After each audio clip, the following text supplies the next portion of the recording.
we'll discuss that. But we're going to continue with our Saladin lore tonight. Yeah, Saladin lore. We're going to read from the plate armor and from the boots, because we do have the Forge's Pledge to read from next week, as well as the class item. This is number 3 in the series. Some know the legend. We rose from the ashes of a dying world to save humanity from itself. Saladin remembers losing his connection to the light. He remembers thinking that the traveler must have discovered his most secret doubts, the darkest thoughts he shared with no one, not even his ghost. He remembers the strange sense of relief that had washed over him until his radio crackled to life just moments later. He remembers hearing a voice broadcast to the world that the last city had fallen to the Cabal, but he could not tell you whose voice it was, only that it wasn't Zavala. Saladin, his ghost had said, sounding like it spoke from the end of a very long, very wide tunnel. You have to move. Because Saladin stood unmoving, he remembers staring out the window of flurries of snow for what felt like a very long time, but could only have been a few minutes. He remembers tracing the outlines of neighboring peaks along glass with the edge of his knuckle. He remembers the act of remembering. Once upon a time, he taught their names to Zavala, as their names had been taught to him. Saladin, his ghost said again. Saladin remembers moving. He remembers clutching his radio and rallying survivors, those strong enough to make the journey to the Iron Temple. Saladin remembers all this and more whenever the Crow challenges him on his cowardice during the Red War. He wants to break the young Guardian's back to teach him a lesson about what it's like to feel helpless, but something stops him. He remembers hearing stories about the Crow's life on the shore before he arrived at the tower, and does not raise a hand against him. And number 4. Some know the legend. We crossed a burning world with sword in hand, bringing justice and blood. Saladin remembers the simple pleasure of sharing a meal with friends. He remembers Radagast hanging the deer upside down by its hind legs, and how swiftly Perrin used her knife to skin it. He remembers Yolder tending the fire with wood cut by her favorite axe, a mighty thing fashioned from steel and embellished with engravings of laughing wolves. It had been a gift from a blacksmith whose son Yolder effortlessly plucked out of the frozen river several winters before. Putting an arrow through its heart is the easiest part, she teased him. Now you get to sit back and watch the rest of us do the real work.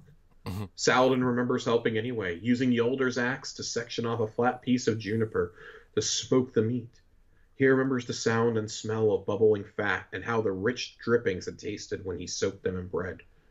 He remembers Radagast asking him to sing the song taught to them by the people of the blacksmith's village, but agreeing only when Yolder and Perun promised to join in. Their voices rose like wolves in the night, and were so raw by morning that none of them could speak. Saladin remembers all this and more when Zavala tells him Amanda has taken the Crow out to drink in the city.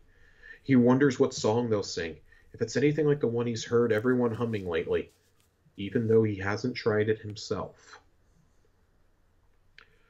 So, I mean, this just kind of continues on the path of, Saladin is really thinking back through his life. To me, these are the thoughts of a man who thinks he's going to die soon. Yeah. That's what I keep coming back to every time we talk about Saladin. It's like, oh, well, he's just remembering his life. Well, there are no less than 7 pieces of Saladin lore this season. Mm-hmm. That's a lot. Mm-hmm. It would not surprise me if Saladin makes a sacrifice soon, if there is something that we don't know about with him yet. Mm-hmm. But I do think he's going to be at least a part of, if not a big part of, the seasonal quest line next year. Mm-hmm.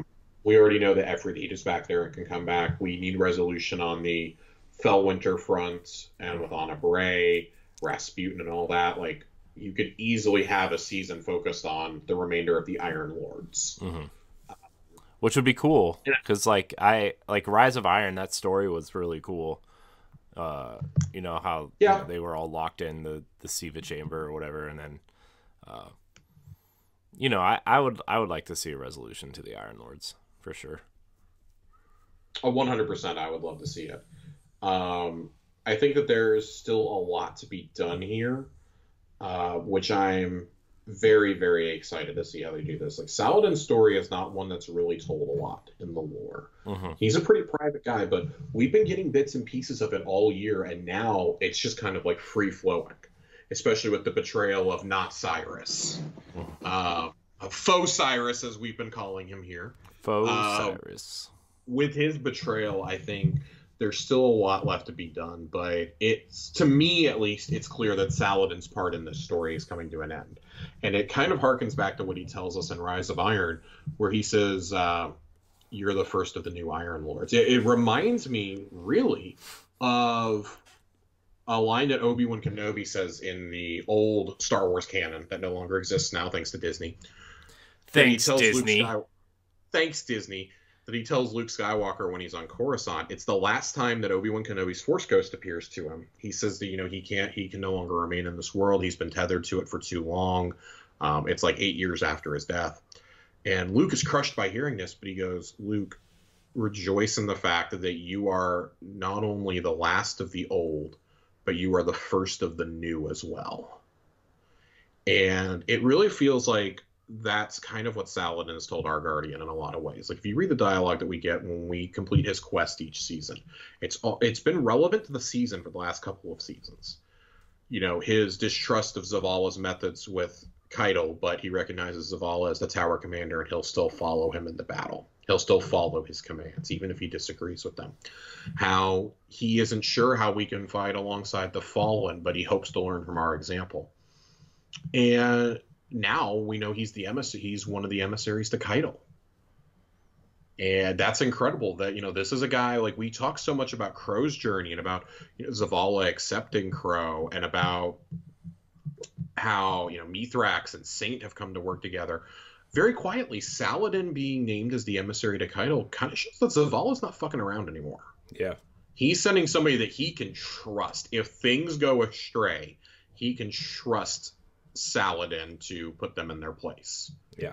He is sending literally one of his most powerful soldiers, if not his most powerful soldier, to make sure that the peace is held. Right. For now, at least. Yeah. So, because it's a very tenuous peace, we're all aligning against the Black Fleet, but it's very clear humanity and the Elixni stand together. The Cabal, much less so, but they're near extinction at this point. Right. And Keitel would be crazy to think that she can stand up to the city anymore. Even though I'm sure she will. I'm sure we will eventually have to kill Keitel. I'm or sure. we'll have to deal with Callus when he returns. Maybe there's a whole storyline involving, a Saladin getting caught up in that, and that's the end of his story. Mm-hmm. A guy who's never really left the planet is now, going to meet with the Cabal on behalf of Zavala. Mm-hmm. If that doesn't show you don't trust the guy, I don't know what does. If that's not mending a fence, I don't know what is. So I look forward to, reading the last piece with y'all guys next week with the on the class item and on Forge's Pledge, and just kind of like recapping everything that we've kind of learned about him over the course of this year. Because there's a lot there. There's the pieces this season. There's the Empty Vessel. There was a piece in he had seasonal lore in Chosen.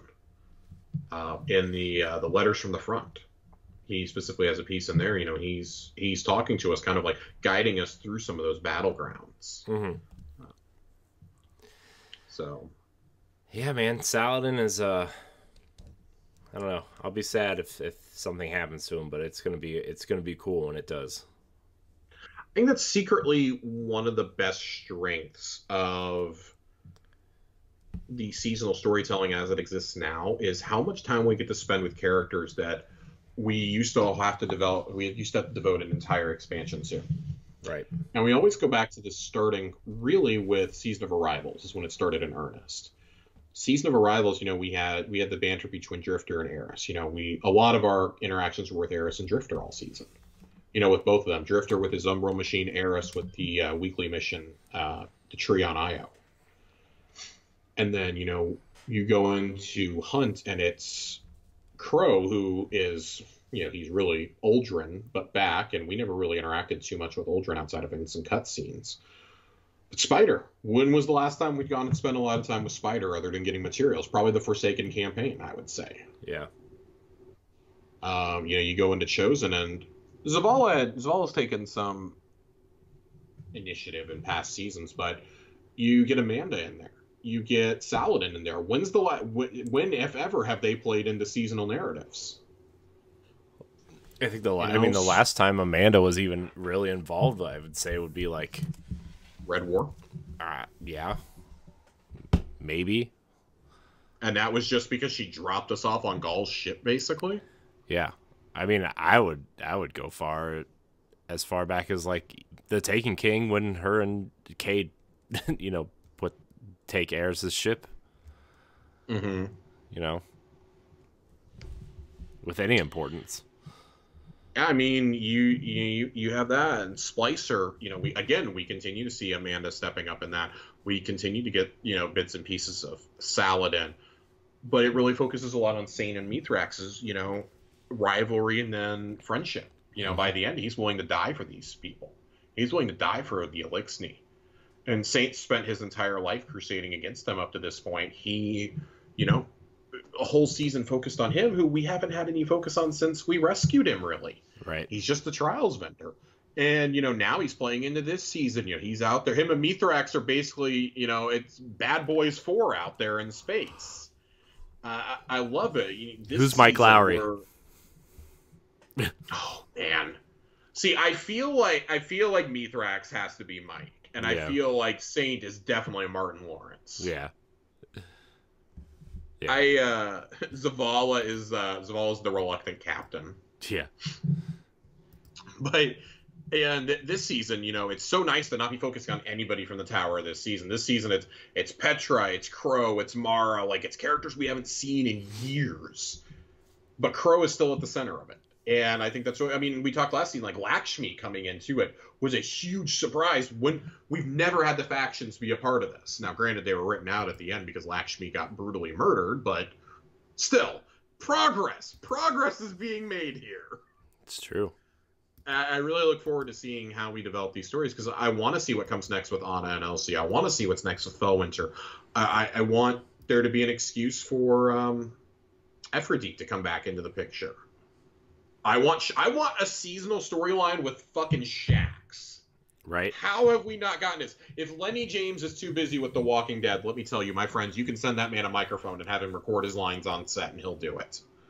Just do it. Just have him bust out into Destiny dialogue while he's doing Walking Dead scenes instead. It might make for a better show. It is the last season, right? So they say. Don't worry, there's a spinoff coming, I'm sure.